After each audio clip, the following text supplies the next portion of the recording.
hukum-hukum nun sukun dan tanwin ya. Ahkamun nunis sakinati wat tanwin. Ahkamu itu artinya hukum-hukum, an-nunis sakinah yaitu nun sukun, wat tanwin dan tanwin. Dibagi menjadi 4 ya, 4. Pertama izhar, halqi, idgham, iqlab dan ikhfa hakiki. Nah, yang pertama adalah izhar halqi. Ketika bertemu dengan huruf-huruf halqi, huruf-huruf tenggorokan. Huruf-hurufnya adalah hamzah, ha, ain, ha, ghain, kha. Jadi jika ada nun sukun ataupun tanwin, jika bertemu dengan huruf-huruf ini yang 6 ini, ya, boleh dihafal aha, aha, wa, kha, gitu aja. Huruf-huruf tenggorokan ini, maka nun sukunnya dibaca jelas. Contoh, ini ada tanwin ketemu ha, maka tanwinnya jelas bunyi huruf nun sukunnya. Salamun hiya. Mun itu kan ada bunyi nun sukun ya. Kemudian min haitsu, nun sukunnya jelas. Kemudian min khosyati, azabun alim. Azabun, bunyi bun itu bunyi nunnya jelas. Itu jika ada nun sukun atau tanwin jika bertemu dengan huruf-huruf halqi, huruf tenggorokan yang 6 ini. Kemudian yang kedua yaitu idgham. Idgham itu artinya lebur ya. Jadi nanti nun sukunnya itu kita nggak baca, kita masuk ke huruf berikutnya ada. Masuk ke huruf berikutnya aja. Idgham ini dibagi menjadi 2 lagi. Yang pertama adalah idgham bi gunnah dengan dengung. Yang kedua adalah idgham bila gunnah. Yang dengan dengung ini hurufnya cuma 4. Gampang hafal ya, yang tadi cuma 6. Aha, aha, wa, kha yang izhar. Kemudian yang idgham ini hurufnya cuma 4. Ya, nun, mim, waw. Dibaca aja yanmu kalau mau gampang menghafalnya. Yanmu. Jadi jika ada nun sukun atau tanwin bertemu dengan huruf ya, nun, mim atau waw, maka nun sukun atau tanwinnya lebur masuk ke huruf setelahnya. Tapi bi gunnah, dengan gunnah disertai dengan dengung. Dengung itu apa? Hidung ya, kita pakai hidung, ditahan. Contoh, ini idgham bi gunnah. Ini ada tanwin ketemu huruf ya, yaitu huruf idgham bi gunnah yang tadi di sini. Ya, nun, mim dan waw. Ada tanwin ketemu dengan huruf ya, maka enggak dibaca syarran yarah, enggak. Bunyi nun sukunnya, bunyi syarran, kan ada bunyi nun sukun itu ya pada tanwin. Syarran, nunnya itu lebur masuk ke huruf ya. Jadinya syarrayyarah. Syarrayyarah. Dianya itu bi gunnah ya. Jadi kita melibatkan hidung. Ketika kita membaca ya di sini itu melibatkan hidung. Karena bi gunnah dengan dengung. Cara membedakannya gimana kita melibatkan hidung atau enggak? Kita coba baca syarrayyarah, kemudian kita tutup hidungnya. Syarrayyarah. Kalau bunyi ya-nya masih enggak berubah, masih jelas seperti itu, berarti kita membacanya belum idgham bi gunnah, belum melibatkan hidung.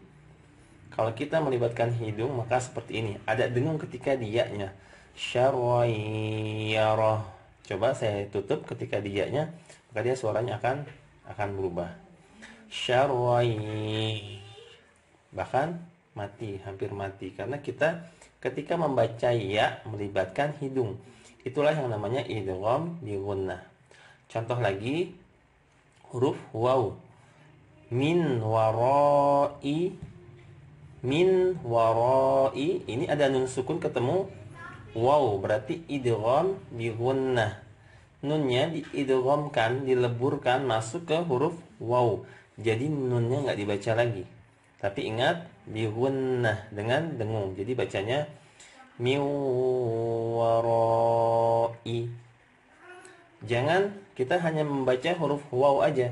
Min warai, beda ya. Kalau kita baca min, itu hidung saya tutup tetap aja bunyinya bunyi waw. Tapi kalau kita baca idgham bi gunnah dengan benar, melibatkan hidung, maka ketika kita membaca huruf waw pada idgham bi gunnah, maka suaranya akan berubah atau hilang ya. Contoh, miu, itu hidungnya saya tutup, dia suaranya hilang karena ketika membaca miu warai bi gunnah dengan dengung, ditahan ya, ditahan. Syarrayyarah min warai man yaqulu amilatun nasibah ajalin musamma, itu idgham bi gunnah. Kemudian jika ada nun sukun atau tanwin ketemu huruf lam ra, maka itu idgham bila gunnah. Idgham lebur huruf nun sukun atau tanwinnya masuk ke huruf lam dan ra, tapi bila gunnah, nggak pakai dengung ya, nggak pakai dengung, nggak pakai ditahan-tahan lama-lama, langsung aja masuk ke huruf lam atau ra-nya. Kita menghilangkan nun sukun dan tanwin dan masuk ke huruf lam dan ra. Contoh di sini, hudal lil muttaqin. Hudan bunyinya hilang, bunyi nun sukun, jadi hudal lil muttaqin. Ini nun sukun min ladunka, karena ini lam huruf idgham bila gunnah, maka nun sukunnya hilang. Kita masuk ke huruf lam. Min ladunka, milla min ladunka, milla mir rabbihim, mirra, nggak pakai ditahan, nggak pakai dengung, nggak pakai mirrob, nggak pakai gitu langsung ya, karena ini bila gunnah. Kemudian yang ketiga itu iqlab. Iqlab itu artinya membalik ya, membalik. Ada doanya, ya muqallibal qulub tsabit qalbi ala dinik. Wahai zat yang maha membolak-balikan hati manusia, tetapkanlah hatiku di atas agamamu. Jadi membalik atau bisa juga mengganti. Jadi iqlab ini hurufnya cuma satu, ba. Nah, jika ada nun sukun atau tanwin ketemu dengan huruf ba, maka nun sukun atau tanwinnya itu yang ada bunyi n-nya, itu nun sukunnya berubah menjadi bunyi mim. Ya. Cara membacanya mim, tapi mimnya mim yang samar. Karena mim kalau ketemu ba itu kan samar ya, ikhfa syafawi kalau di bab mim sukun. Jadi membaca mimnya itu bukan mim yang jelas, mim yang samar. Cara membedakannya gimana? Kalau kita membaca mim yang jelas, maka bibirnya mingkem, ditekan. Tapi kalau mim samar, jangan terlalu ditempelin, jadinya contoh. Ini contoh iqlab. Min ba'dihim. Karena ini iqlab, nunnya berubah menjadi mim, maka bacanya min ba'dihim. Min ba'dihim. Yang ini ada tanwin ketemu ba. Harusnya sami'an basira. Karena ketemu ba, maka tanwinnya berubah menjadi mim. Sami'an basira. Sami'an basira. Bukan sami'am, bukan mim jelas ya, tapi mim samar. Sami'an basira. Sama ini juga. Ini nggak boleh dibaca mim jelas, bukan mim ba'dihim, tapi mim ba'dihim. Kemudian ya, ini sudah 3 ya. Kalau idhar halki hurufnya aha gha, idgham bi gunnah yanmu. Idgham bila gunnah hurufnya lari, lam ra, gampang ya, sebut aja lari biar gampang. Kemudian iqlab hurufnya ba, maka Yang ketiga itu adalah ikhfa hakiki. Ikhfa itu artinya samar. Huruf-hurufnya apa aja? Gampang. Kita cukup hafal huruf ini. Aha, aha, gokho. Kita hafal huruf idgham, yan mulari. Kemudian kita hafal huruf iqlab, ba. Maka huruf ikhfa hakiki adalah semua huruf hijaiyah selain dari huruf yang tadi disebutkan. Kalau mau dihafal ada rumusnya. Tapi kalau mau nggak dihafal juga nggak apa-apa.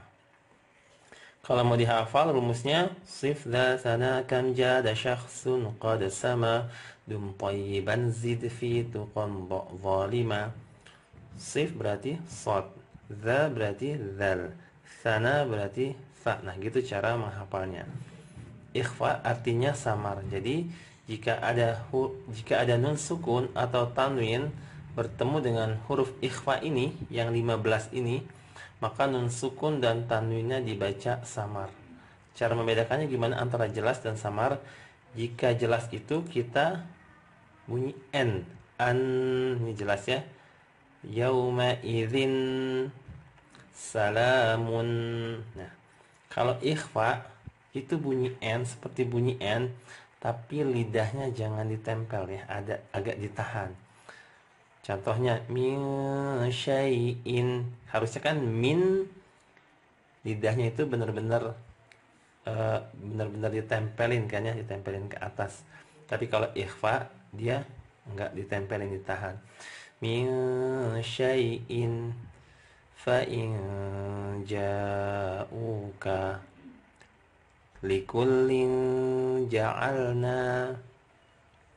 Baik, jazakallahu khairan katsiran wa barakallahu fikum. Assalamualaikum warahmatullahi wabarakatuh.